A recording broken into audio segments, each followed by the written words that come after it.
ብሩኬ ወደ ራሱ ተመልሷል። ደስ ይላል ማለት ነው። ማህሌት ታዲያ ይሄ ነገር አንገብግቧት አቃጥሏታል ማለት ነው። መቼም አላርፍም፣ ህይወታቸውን በሙሉ ሲኦል ነው የማደርገው ብላ እንግዲህ ዛሬም አቅዳ ተነስታለች።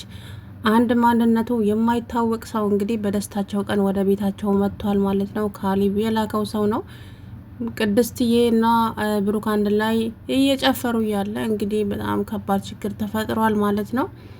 ማን እንደሆነ እንግዲህ እነሱ መሀሊት አባራኛለች፣ መሀሊት ዛሬም መንገድን ዘግታብኛለች ምናምን ብላ እየነገረችው እያለ ዳጣ መድብል ደግሞ እባክሽ ዝም በይ፣ አሁን እነሱ ዛሬ የእነሱ ደስታ ስለሆነ የእነሱን ደስታ ማጨለም አልፈልግም እና እባክሽ አውቀሽ ሳቅ በይ እንዳይነቁብን እያለ ከዛ በኋላ እንደምንም እንትን አለ።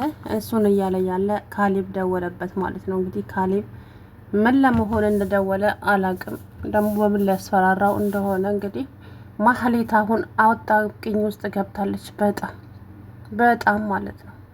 ስለዚህ ከዚህ በኋላ ምን እንደሚፈጠር እንግዲህ ያው በጣም እንትን ይበዛል ካሁን በኋላ እና ማህሌት ትህትናን ማታመጪ ከሆነ ይኸውልሽ ከዚህ በኋላ ከባድ ችግር ይፈጠራል አላት።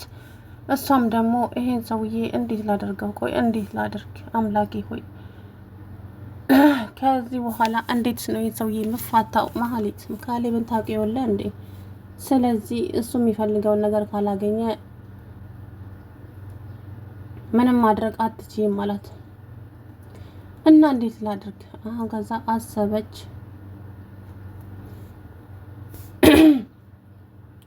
አንሰላሰለችና ዳጣን መጠቀም አለብኝ። አዎ ዳጣን ነው መጠቀም ያለብኝ። እሷን 300,000 ብር ሰጥቼ አባብዬ ዘር ማንዘሯ ያልቆጠረውን ገንዘብ ትቆጥራለች።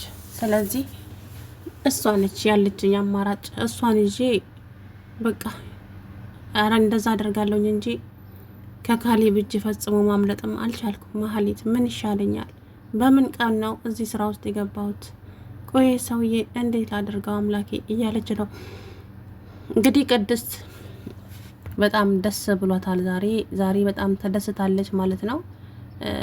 በጣም ተደስታለች እውነት ለመናገር እና እንግዲህ የሚመጣው ነገር ደግሞ አይታወቅም። ምክንያቱም ማህሌት አርፋ የምትቀመጥ ሰው አይደለችም። እናም ዳጣዬ እንግዲህ በፍራቻም ሆና በድፍረት ውስጥም ሆና እንግዲህ እንደምንም ማህሌት ስሚ አንቺ ከኔ የምታመልጪ ነበረ እንዴ የመሰለሽ? እኔ ነው ብሎክ ያደረግሽኝ? እኔ ማህሌት ይኸውልሽ ላሰብኩበት ነገር ወደ ኋላ እንደማልል ታውቂያለሽ አይደል?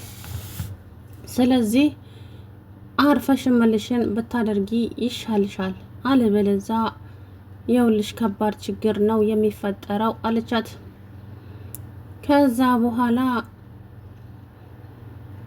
እና ምን ላድርግ? የምልሽን አድርጊ፣ ገንዘብ ይሰጥሻል። ገንዘብ አይደለም የምትፈልጊው? አሁን ትራንስፈር ማድረግሽ አልፈልግም አልኩሽ። እና ምንድን ነው? እኔ አላውቅም፣ ግን ከኔ ራቂ። አልወጣም። ይኸውልሽ ቅድስት ማነሽ ዳጣ፣ እኔ ከአንቺ ጋራ ምንም አይነት ችግር የለብኝም። ስለዚህ የምልሽን ነገር አድርጊ። አይ መቴ ከሆነ ግን ደግሞ ከባድ ችግር ነው የምታስተናግጂው ብላ አስፈራራቻት። ይኸውልሽ ተሳሚያለሽ፣ የፈለግሽውን ነገር ማድረግ ትችያለሽ እንጂ እኔ እንደሆንኩኝ የፈለገውን ነገር ብታደርጊ እንኳ እሺ እንደማልልሽ ነው አለቻት። ነው? አዎ እውነቴን ነው። ከዚህ በኋላ አንድ ነገር ለማድረግ እንኳ ብትሞክሪ ማህሌት የሚመጣብሽ ከባድ ነገር ታስተናግጃለሽ አለቻት። ዳጣዬ እንግዲህ ጭራሽ እኔ ልታስፈራሪኝ ነው? ወይዘሮ ዳጣ እሰራልሻለሁ። ከዚህ በኋላ ምን እንደማደረግ ማንም እንኳ አንቺ ወፍ ዘራሽ አላፊነት የለሽም አለቻት። እሱን አብረን እምነው ለነዛ ለኩታራ ሰዎች ብለሽ ነው አይደለ? ቆይ አንቺ እስከ መቼ ነው ከነሱ ጎን የምትቆሚ? ምክንያቱም እነሱ በእኔ በችግሬና በክፉ ጊዜ አብረውኝ ስለቆሙ ግዴታ ደግሞ አብሬያቸው እቆማለሁ። እንደንቺ በልቶ ካጅ አይደለውም እኔ አለቻት። አንቺ እንዴት ነው እኔና አንቺ እንደዚህ ተደፋፈር? ልክ አንቺ እንደደፈርሽኝ ማህሌት። ምክንያቱም አንቺ ብታከብሪኝ እኔም አከብርሻለሁ። አንቺ ግን ክብር የሚባል ነገር እኮ አታውቂም ማህሌት። ስለዚህ ምን ልረዳሽ እችላለሁ አለቻት። ይኸውልሽ እኔ አሁን ከአንቺ ጋር ለጸብ አይደለም የመጣሁት። እውነቴን ነው የምልሽ። ቆጥረሽም ሆነ አይተሽው ማታውቂውን ገንዘብ ልሰጥሽ ነው። ስለዚህ በምልሽ እንስማማ አለቻት። ሴትዮ እየሰማሽኝ አይደለም እንዴ? በምንም መስማማት አልፈልግም አልኩሽ እኮ። ለምን? ቆይ ለምን? አንቺ ትህትና ምን ታደርግልሻለች? ስለ ትህትናት ምን አገባሽ? አሳልፈሽ ስጪኝ፣ ያለችበትን ንገሪኝና። መቼም አላደርገውም፣ በአቅም አልናገርም፣ ግን የት እንዳለች አላቅም። አንቺ አሁን ባለፈው አውቃለሁ አላልሽኝም እንዴ? እንደዛ በይ ስላለኝ ነው እንጂ እኔ የት እንዳለች አላቅም። በቃ ማህሌት ተይኝ፣ የራስሽን ኑሮ ኑሪኝ። አሁንማ እኮ አንዴ ሜዳ ውስጥ ገብተሻል። ስለዚህ ከሜዳችን መውጣት ደግሞ በጣም እጅግ ከባድ ነው የሚሆንብሽ።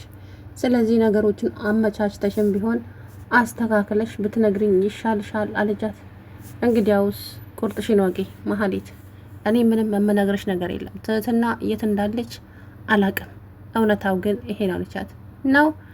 አዎ በቃ ከዚህ መልጠ ምንም ልረዳሽ አልችልም አለቻት። ከዛ በኋላ እንግዲህ እንደምንም ብለው እንትን አሉ ማለት ነው። እንግዲህ ወይዘሪት ማህሌት አሁን ላይ ምን እያደረገች እንደሆነ ምን ለማስ አላቅም ማለት የሆነ ያሰበችው ነገር አለ። አሁንም ቢሆን ማለት ነው እሷ ትህትናን አምጪ ነው የሚላት።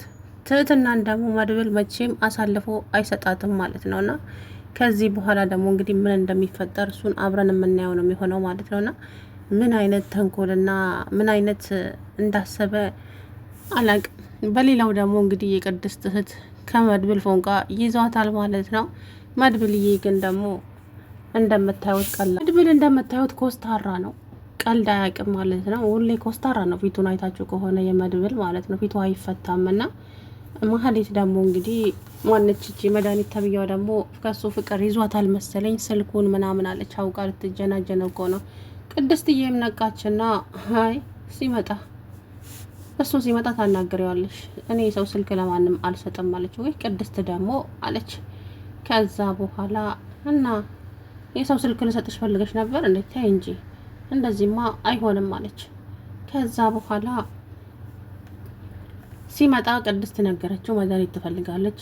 እሱም ሄደና ፎቅ ፈልገሽ ነበር አሉ። ቅድስት ነች ነገረች። አዎ ምን ነበር የፈለግሽ ምክንያት? ምን መሰለ እየተንቀጠቀጠች እኮ ነው። ፍቅር ይዞኛል ብትይው ይረዳሽ ነበር። እንግዲህ መድብል ምንም ማድረግ እንግዲህ አይቻልም ማለት ነው። ለማንኛውም እሱም እንግዲህ ምንድን ነው የፈለግሽው? ምንድን ነው እሱ ሲላት የሆነች ልጅ ነበረች እና ፍቅረኛ ነበራት፣ የመጣችው ከአረብ ሀገር ነው፣ ገንዘቧን በሙሉ በልቶባት ምናምን አለች።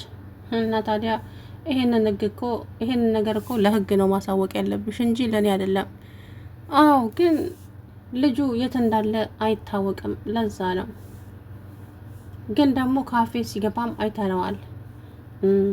እሱን እንግዲህ እኔ አላውቅም፣ የምታውቂው አንቺ ነሽ። ስለዚህ እኔ ምንም ልረዳሽ አልችልም አላት። ከዛ በኋላ እንዴ ልትረዳኝማ ግዴታ ነው ማለት ግዴታ ማለት እንዴት አልገባኝም። ይቅርታ ለቃሌ ግን በቃ እንድታግዘን ስለፈለግን ነው አለችው። ይቅርታ ብሏት ወጥቶ ሄደ ማለት ነው። እንግዲህ ምሳሌና እንትናም ቅድስትዬ አስተካከሉ።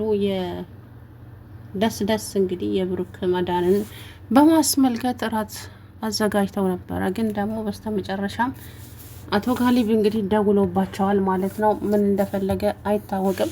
ሄዱዬ ደግሞ የለችም እንግዲህ ብሩክ ሲድንም አላየች። የት እንደሄደች እኔ እንጃ። ሄዱዬ ተቀይራ ወይ ሌላ ሰው ሆና ትመጣለች። አሁን እመኑኝ ማለት ነው። እመኑኝ ታያላችሁ። አሁን ሄዱ በትክክለኛው መንገድ ወይ ለመድብል ፍቅሯን ትናገራለች፣ አለበለዛ መድኃኒት ትቀድማታለች። መድብልም ደግሞ ልቡ ማንጋ እንደሆነ እንግዲህ የምናውቀው ጉዳይ የለም። እሱ ኮስታራ ነው። በእርግጥም የሰው ልጅ ፍቅር አይዘውም አይባልም፣ ፍቅር ይይዘዋል። ግን በቃላ ብቻ እስኪ እሱን አብረን የምናየው ነው የሚሆነው ማለት ነው። እና ከዚህ በኋላ እንግዲህ ብቻ እኔ እንጃ አንዳንድ ጊዜ ሰዎች በሰፈሩት ልክ ነው በተመዘኑት ልክ ነው አይደለ ሚዛናቸው የሚለካውና እንግዲህ አላቅም። መሀሌት አሁን ላይ ከባድ ችግር ውስጥ ገብታለች። ታሪኩን ጠራቸውና ታሪኩ እባክህ እኔ አሁን ከገባውበት ነገር እንዴት እንደምወጣም ግራ ገብቶኛል። እንዴት አድርጌም ከእንደዚህ አይነት ነገር ጉድ ውስጥ ራሴን እንደማላቅቅም አላቅም። ማለት እኔ የገባውበት ነገር በጣም መጥፎ ነው። ታሪኩ አቶ ማነው ሰውየው ስሙ ካሌብ እሱ የሚለውን ብቻ እንዳደርግ ነው የሚፈልገው። እኔ የምለውን ሊረዳኝ አልቻለም። ስለዚህ እንዴት ነው የማደርገው? አለች። ተረጋጊ፣ አንቺ ተረጋጊና መሀሌት፣ ሰውየው ያው እንደነገርሽኝ ነው። ካሌብ ማለት ራሱ የፈለገውን ነገር ካልተደረገለት በስተቀር አንቺ ምንም ብትይ እንኳ ሊሰማሽ ዝግጁ ያልሆነ ሰው ነው። ስለዚህ እንግዲህ የሚሆነውን ነገር አንቺ ነሽ የምታውቂው አላት። ከዛ በኋላ እንዴት ለወቅ እኔ እኮ ግራ ተጋብቻለሁ አላወክም እንጂ አለችው። አይ እንደዛ ሳይሆን በቃ አይደለ ነገሮችን በመረጋጋት ሀስበሽ እንትን በይ አላት። አይ እንደዛ እንኳን ቢሆን አይመስለኝም ብቻ እሞክራለሁ አለች። ከዛ በኋላ እንግዲህ አቶ መድብል ወጥቶ ሄደ ከዳጣዬ ጋራ። መድብልና ዳጣ ሲቀላለዱ ደስ ሲሉ የእውነት በጣም ነው ደስ የሚሉት ማለት ነው። እና እንግዲህ ዞሮ መሀሌት አሁን ችግር ውስጥ ናት ማለት ነው። ያንን ችግር ደግሞ የምትፈታልኝ ዳጣና ዳጣ ብቻ ነች አለችል። ከዳጣ ልትፋታ አልቻለችም። በገንዘብ አታልዬ ትህትና የት እንዳለች ትነግረኛለች። እሷ ናት ከጉድ ልታወጣኝ የምትችለው እንጂ አቶ ካሌብ ጥሬ ስጋዬን ነው በጫጭቆ የሚጥለው ብላ እንግዲህ ፈርታለኝ ማለት ነው። ይሄ ማለት እና ምን ሊፈጠር ይችላል ብላችሁ ታስባላችሁ?